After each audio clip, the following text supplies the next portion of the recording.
അയ്യപ്പനെ തൊട്ടാൽ പണി മേടിക്കും. അയ്യപ്പനെ തൊടുന്നവരാരും വെറുതെ പോയിട്ടില്ല. അയ്യപ്പൻ ചിരിച്ചുകൊണ്ട് പണി കൊടുക്കും. ഒരുപാട് പേര് പറയുന്ന അഭിപ്രായമാണ്. നമ്മുടെ ഷാജൻ സാർ, നമ്മുടെ സെന്ററിൽ നിന്ന് റൈറ്റിലോട്ട് നിൽക്കുന്നവർക്ക് ഏറ്റവും ഇഷ്ടപ്പെട്ട ആൾക്കാരിൽ ഒരാളാണ് മറുനാടൻ മലയാളിയിലെ ശ്രീ ഷാജൻ സ്കറിയ. അപ്പോ ഷാജൻ സാർ പറയുന്ന ഒരു വീഡിയോ വെച്ച് അവർക്കെല്ലാം മറുപടി കൊടുക്കാൻ ആഗ്രഹിക്കുക. നമ്മൾ 2-3 ചോദ്യങ്ങളാണ് നോക്കുന്നത്. ഒന്ന്, പണി കൊടുക്കുന്ന ദൈവമാണോ അയ്യപ്പൻ? ശരിക്കും എന്താണ് വിശ്വാസം? യഥാർത്ഥത്തിൽ അയ്യപ്പൻ കമ്മിവേട്ട, കമ്മ്യൂണിസ്റ്റുകാരെ എങ്ങനെ പറയുന്നതാണ്, സംഘി, കമ്മി, കൊങ്ങി, അങ്ങനത്തെ വാക്കുകൾ പറയുന്നതാണ്. അങ്ങനെ കമ്മിവേട്ടയ്ക്ക് അയ്യപ്പൻ ഇറങ്ങിയിരിക്കുകയാണ്. ശങ്കർദാസ് അടക്കമുള്ളവരെ ജയിലിൽ അറസ്റ്റ് ചെയ്തിരുന്നു. ശബരിമല യുവതി പ്രവേശനത്തിന് കമ്മ്യൂണിസ്റ്റുകാർക്ക് കിട്ടുന്ന ശിക്ഷയാണോ ഇത്? തുടങ്ങിയ കാര്യങ്ങളാണ് നമ്മൾ പരിശോധിക്കുന്നത്. ആദ്യത്തെ പോയിന്റ് ആയിട്ട് എനിക്ക് പറയാനുള്ളത്, സ്വാമി അയ്യപ്പൻ KGF-ലെ റോക്കി ഭായ് അല്ല. നമ്മൾ പലരും തെറ്റിദ്ധരിക്കുന്നത്, ഷാജൻ സാറിന്റെ വീഡിയോ ഞാനത് കാണിക്കാം. ഷാജൻ സാറിന്റെ വീഡിയോയിൽ അദ്ദേഹം പറയുന്നത് അയ്യപ്പനെ തൊട്ടാൽ ആ തൊട്ടുന്നവൻ ഞെട്ടും, അവനെ വെട്ടും എന്നൊക്കെ പറയുന്ന വീഡിയോ ആണ്. ആ വീഡിയോയുടെ തുടക്കം ഒന്ന് കേൾക്കാം. രസകരമായ വീഡിയോ ആണ്. പ്രത്യേകിച്ച് നമ്മൾ ഹിന്ദു വിശ്വാസികളെല്ലാം കേൾക്കണം, നല്ല മുസ്ലിങ്ങളും ക്രിസ്ത്യാനികളും കൂടെ കേൾക്കണം. ഇന്നലെ വൈകുന്നേരം സംസാരിച്ച ഒരു കടുത്ത ക്രൈസ്തവ വിശ്വാസി എന്നോട് ചോദിച്ച ഒരു കാര്യമുണ്ട്. ഈ അയ്യപ്പ കോപം എന്ന് പറയുന്നത് സത്യമാണല്ലേ എന്നാണ് ചോദിച്ചത്. കടുത്ത ക്രൈസ്തവ വിശ്വാസിയാണ്, ഒരു മൗലിക ക്രൈസ്തവവാദി എന്ന് വേണമെങ്കിൽ പറയാം. പക്ഷെ ഈ ദിവസങ്ങളിൽ ഇവിടെ സംഭവിച്ചുകൊണ്ടിരിക്കുന്ന കാര്യങ്ങൾ കണ്ടപ്പോൾ അയ്യപ്പൻ കോപിഷ്ഠനായിരിക്കുന്നു, കലിയുഗ വരദൻ പുഞ്ചിരിച്ചുകൊണ്ട് പണി കൊടുക്കുന്നു എന്ന് മറ്റു വിശ്വാസികൾ പോലും വിശ്വസിച്ചു തുടങ്ങിയിരിക്കുന്നു. അത് പൂർണ്ണമായും തെറ്റാണ്. ഹിന്ദുക്കൾ പോലും അങ്ങനെ വിശ്വസിക്കുന്നുണ്ട്. ആ വിശ്വാസം തെറ്റാണ്. ഓർക്കുക, അയ്യപ്പൻ എന്ന് പറയുന്നത് യഥാർത്ഥത്തിൽ നമ്മൾ ഈ സിനിമയിലൊക്കെ കാണുന്നത് പോലെ ഈ നായകനെ ദ്രോഹിച്ചാൽ ആ നായകൻ അതിശക്തമായി തിരിച്ചു പണി കൊടുക്കുന്ന റോക്കി ഭായ് അല്ല. അയ്യപ്പൻ എന്നല്ല നമ്മുടെ ഒരു ദൈവസങ്കല്പവും, പ്രത്യേകിച്ച് നമ്മുടെ ഹിന്ദു ദൈവസങ്കല്പങ്ങളോ ക്രിസ്ത്യൻ മുസ്ലിം ദൈവസങ്കല്പങ്ങളോ, നമ്മുടെ ദൈവം ഒരു മാഫിയ ഡോൺ അല്ല, ഒരു കൊള്ളത്തലവനല്ല, പ്രതികാരദാഹി അല്ല. തീർച്ചയായിട്ടും നീതി പ്രവർത്തിക്കുന്നവനാണ്. അതുകൊണ്ടാണ് അയ്യപ്പൻ ശ്രീ ധർമ്മശാസ്താവിന്റെ അവതാരമാണ്. ശ്രീ ധർമ്മശാസ്താവ് എന്ന് പറയുന്നത് ധർമ്മം നടപ്പാക്കുന്നവനാണ്. ധർമ്മം എന്ന് പറഞ്ഞാൽ പ്രതികാരമല്ല. അങ്ങനെ പലപ്പോഴും നമ്മൾ തെറ്റിദ്ധരിക്കരുത്. ഒരുപാട് ആൾക്കാർക്ക് അങ്ങ് ഒരു തെറ്റിദ്ധാരണയുണ്ട്, അയ്യപ്പനെ തൊട്ടാൽ തൊടുന്നവൻ പണി തരും. അങ്ങനെ ശക്തൻ, പണിയുള്ളവൻ, നമ്മുടെ മനസ്സിൽ ആരോടെങ്കിലും ദേഷ്യം ഉണ്ടെങ്കിൽ അവർക്കൊക്കെ പണി കൊടുക്കുന്ന ആൾ എന്ന അർത്ഥത്തിലല്ല നമ്മൾ ദൈവത്തെ കാണേണ്ടത്. അതൊരു തെറ്റിദ്ധാരണയാണ്. അതുകൊണ്ട് ഷാജൻ സാറിനോട് പറഞ്ഞ ക്രിസ്ത്യൻ സുഹൃത്തിനോടും പറയണം, അയ്യപ്പൻ ചിരിച്ചുകൊണ്ട് പണി കൊടുക്കുന്ന ഒരു വ്യക്തിയല്ല. അയ്യപ്പൻ കരുണാമയനാണ്. അതായത് പലപ്പോഴും നമ്മുടെ മനസ്സിലെ പല ദൈവം, ഷാജൻ സാറിന് മാത്രമല്ല കേട്ടോ, ഷാജൻ സാറിനെ ഒരു ഉദാഹരണമാക്കിയെടുത്ത് ഞാൻ ഒരു വിമർശന വിധേയമാക്കുന്നു എന്നേ ഉള്ളൂ. പലർക്കും തെറ്റിദ്ധാരണയുണ്ട് ഷാജൻ സാർ ഒരു മുസ്ലിം വിരോധിയാണ് എന്നൊക്കെ. അങ്ങനെയല്ല. നേരെ മറിച്ച് ശ്രീ അബ്ദുൾ നാസർ മദനിക്ക് അനീതി നേരിട്ടപ്പോൾ മുഖ്യധാരാ മാധ്യമങ്ങളും പോലും പറയാതിരുന്ന അവസരത്തിൽ അബ്ദുൾ നാസർ മദനിക്ക് വേണ്ടി നിലപാടെടുത്ത ഒരാളാണ് ശ്രീ ഷാജൻ സ്കറിയ. നമ്മുടെ വലതുപക്ഷം നിൽക്കുന്ന എല്ലാവരും നമ്മുടെ കാന്തപുരം ഉസ്താദ് നിമിഷപ്രിയയുടെ വിഷയത്തിൽ ഇടപെട്ടില്ല എന്ന് കള്ളം പറഞ്ഞപ്പോൾ അങ്ങനെയല്ല, ശ്രീ കാന്തപുരം ഉസ്താദിന്റെ ഇടപെടലുകൾ നന്മയുണ്ടാക്കി എന്ന് ചൂണ്ടിക്കാട്ടിയ ആളാണ് ശ്രീ ഷാജൻ സ്കറിയ സാർ. 1-2 വിഷയങ്ങളിൽ ഞാനും അദ്ദേഹം തമ്മിൽ അഭിപ്രായ വ്യത്യാസമുണ്ട്. അദ്ദേഹത്തിന്റെ ചില നിലപാടുകളോട് വിമർശനമുണ്ട്. അദ്ദേഹം ചില കാര്യങ്ങളും കൂടി പറയണമെന്ന് ആഗ്രഹിക്കുന്ന വ്യക്തിയാണ് ഞാൻ. പക്ഷേ അദ്ദേഹത്തിന്റെ നിലപാടിൽ അടക്കം അനുസരിച്ച്, അതായത് ഇത് പലർക്കും ഉള്ളൊരു ധാരണയാണ്. അതുകൊണ്ടാണ് അയ്യപ്പ വിശ്വാസിയായ അയ്യപ്പനെ യഥാർത്ഥത്തിൽ വിശ്വസിക്കുന്ന ഒരു വ്യക്തി എന്ന നിലയ്ക്ക് അത് തിരുത്തണം, അല്ലെങ്കിൽ അത് മാറ്റേണ്ട ഉത്തരവാദിത്തം എനിക്കുണ്ട് എന്നുള്ളത് കൊണ്ടാണ് ഞാൻ പറയുന്നത്. അതായത് പലരുടെയും മനസ്സിൽ അയ്യപ്പൻ എന്ന് പറഞ്ഞാൽ ഇതാണ്.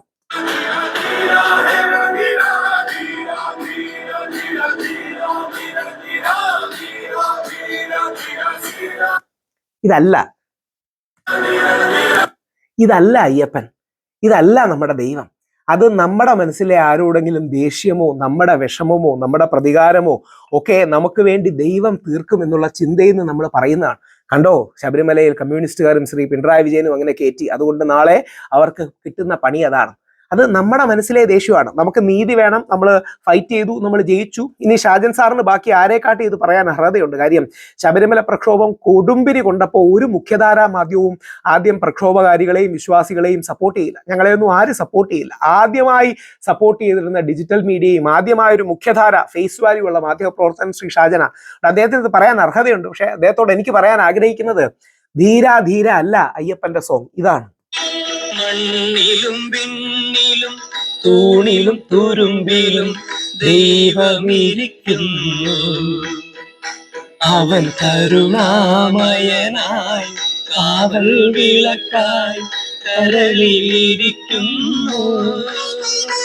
സ്വാമി അയ്യപ്പൻ എന്ന സിനിമയിലെ തന്നെ വളരെ പ്രസിദ്ധമായ പാട്ടാണ്. അപ്പൊ നമുക്ക് പലരുടെയും ധാരണ, അതായത് കമ്മ്യൂണിസ്റ്റുകാരോട് ആശയപരമായ വ്യത്യാസമുണ്ട്, അവർ തോക്കണം, അടുത്ത തവണ കോൺഗ്രസ് വരണം, UDF വരണമെന്ന് ആഗ്രഹിക്കുന്ന വ്യക്തിയാണ്.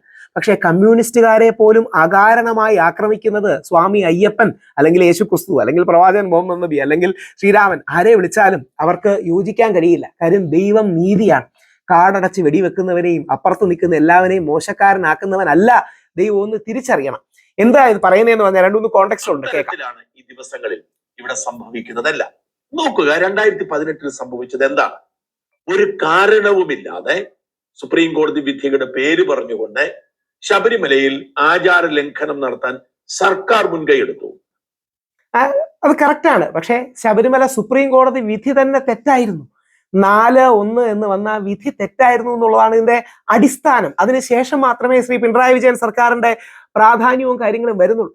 അപ്പോൾ അതിന് വളരെ കോംപ്ലക്സ്. ഞാൻ പലതവണ പറഞ്ഞിട്ടുണ്ട്, യൂണിഫോം സിവിൽ കോഡിന് വേണ്ടി ജസ്റ്റിസ് അല്ലെങ്കിൽ യൂണിഫോം സിവിൽ കോഡിന് വേണ്ടി ആ വിധിന്യായം ഒരു പാലമായി പ്രവർത്തിച്ചതൊക്കെയാണ് തുടങ്ങിയ കാര്യങ്ങൾ. അപ്പോ CPM-കാരോട് എതിർപ്പുള്ളതുകൊണ്ട്, കമ്മ്യൂണിസ്റ്റുകാരോട് എതിർപ്പുള്ളതുകൊണ്ട് നമ്മൾ ആ രീതിയിൽ അവരെ ആക്രമിക്കാൻ ഒരു വടിയായി ഇത് ഉപയോഗിക്കുന്നതിന് യാതൊരു നന്മയുമില്ല.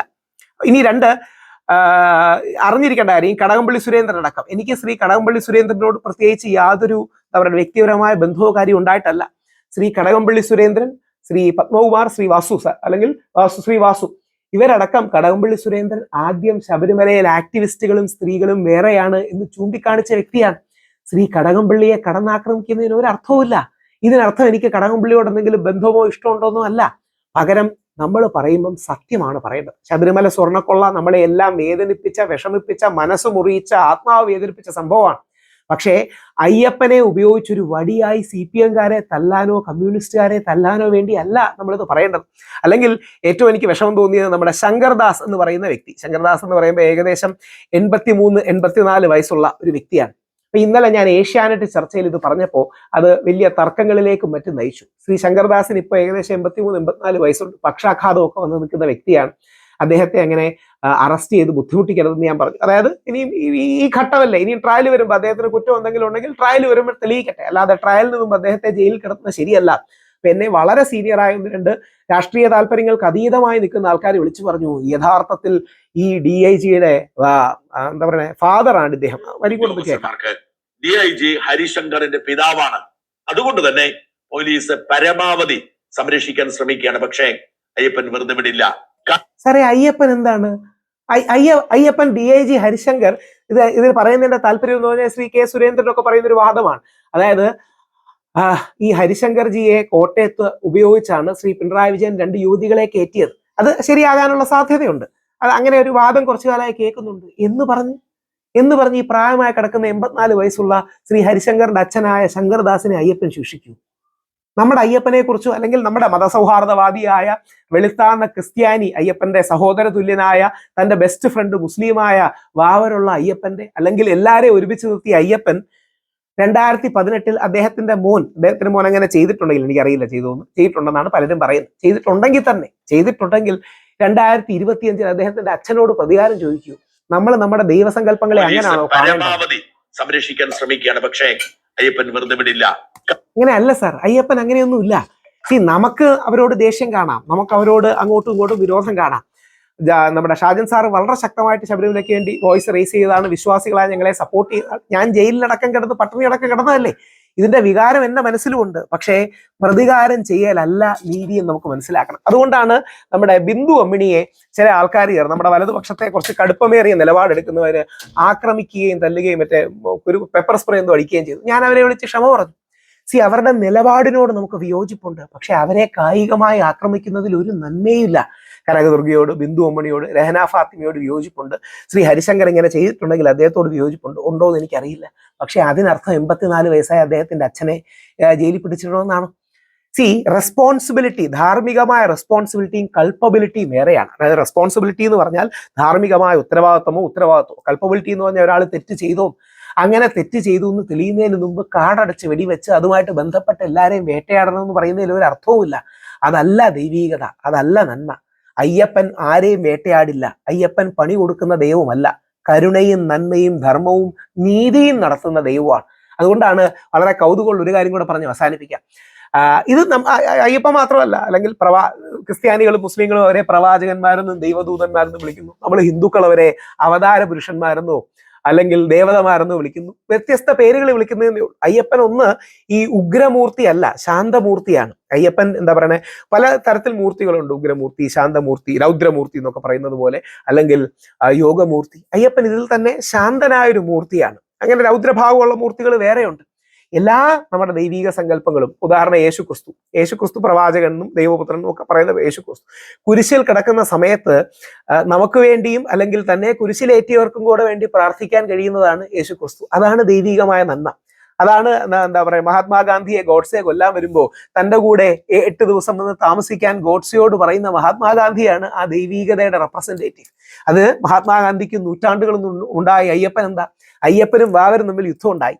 പണ്ട് യുദ്ധം ഉണ്ടാവുമ്പോൾ എങ്ങനെയാ ആ യുദ്ധം ഉണ്ടാവുന്നതെന്ന് പറഞ്ഞാൽ, ഒരാൾ മറ്റൊരാളെ ജയിക്കുന്നു, കൊല്ലുന്നു, ആ നാട്ടിൽ നിന്ന് ഓടിക്കുന്നു, നാട് കടത്തുന്നു, നിഷ്കാസിതനാക്കുന്നു. അയ്യപ്പനും വാവരും തമ്മിൽ വാവരംഗം അല്ലെങ്കിൽ അയ്യപ്പൻ വാവരംഗം തുടങ്ങിയ ഇതൊക്കെയുണ്ട്. അത് നോക്കിയാൽ നമുക്കറിയാം, അയ്യപ്പനും വാവരും യുദ്ധത്തിന് ശേഷം അയ്യപ്പന്റെ ബെസ്റ്റ് ഫ്രണ്ടായി മാറുകയാണ് വാവർ. അതാണ് ദൈവീകത, അതാണ് നന്മ.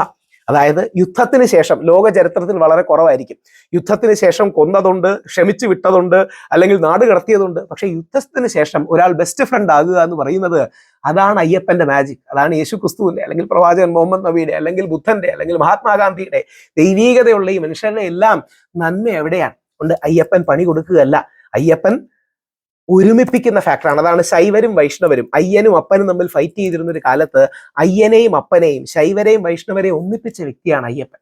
അതുകൊണ്ട് ഷാജൻ സാർ അദ്ദേഹത്തോട് ഏറ്റവും വിനയത്തോടെ പറയാനുള്ളത്, അദ്ദേഹത്തിലൂടെ അദ്ദേഹത്തിന്റെ വലിയൊരു ഓഡിയൻസ്, ഒരു സെന്റർ ടു റൈറ്റ് നിൽക്കുന്ന ഓഡിയൻസിനോട് പറയാൻ ആഗ്രഹിക്കുന്നതാണ്. പലരും ഇത് പറയുന്നുണ്ട്, അയ്യപ്പൻ പണി കൊടുക്കുന്ന ദൈവമാണ്, അയ്യപ്പനെ തൊട്ടാൽ പണി കിട്ടും തുടങ്ങിയ കാര്യങ്ങൾ. ദൈവം മനസ്സിൽ പ്രതികാരം വെച്ചുകൊണ്ടിരിക്കുന്നില്ല. അങ്ങനെയാണെങ്കിൽ അന്ന് വലതുപക്ഷത്ത് നിൽക്കുന്ന പല ആൾക്കാരും ശബരിമല യുവതിയിലെ കേട്ടെന്ന് പറഞ്ഞല്ലോ, അവർക്കെല്ലാം എന്തെങ്കിലും പണി കിട്ടിക്കൊണ്ടിരിക്കുകയാണോ? അങ്ങനെയൊന്നും അല്ല. നമ്മൾ അങ്ങനെ ചിന്തിക്കുന്നതിൽ അർത്ഥമില്ല. ശബരിമല സ്വർണ്ണക്കൊള്ള വേദനാജനക ഒരു വിഷയമാണ്. അതിന്റെ സത്യം വെളിയിൽ വരണം. തെറ്റുകാരുണ്ടെങ്കിൽ തീർച്ചയായിട്ടും കോടതി കണ്ടെത്തണം, ശിക്ഷിക്കണം. പക്ഷേ അതിവൈകാരികതയല്ല അതിന്റെ വഴി. നന്മ, കരുണ, ഡ്യൂ പ്രോസസ്, സ്നേഹം തുടങ്ങി ഒരുപാട് കാര്യങ്ങളാണ് നമുക്ക് മുമ്പോട്ട് വെക്കേണ്ടത്.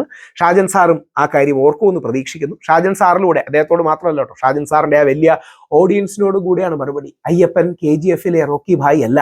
അയ്യപ്പൻ കമ്മി വേട്ട നടത്തുന്ന ആളല്ല. കമ്മ്യൂണിസ്റ്റുകാരെയും കോൺഗ്രസ്സുകാർക്കും BJP-ക്കാർക്കും ഹിന്ദുവിനും മുസ്ലിമിനും ക്രിസ്ത്യാനിക്കും ഒക്കെ ധർമ്മവും നീതിയും നൽകുന്ന, വ്യത്യസ്ത പേരിൽ വിളിക്കുന്ന ഈശ്വര സങ്കല്പങ്ങളിൽ, ദൈവാവതാരങ്ങളിൽ ആണ് അയ്യപ്പൻ. സ്വാമി ശരണം.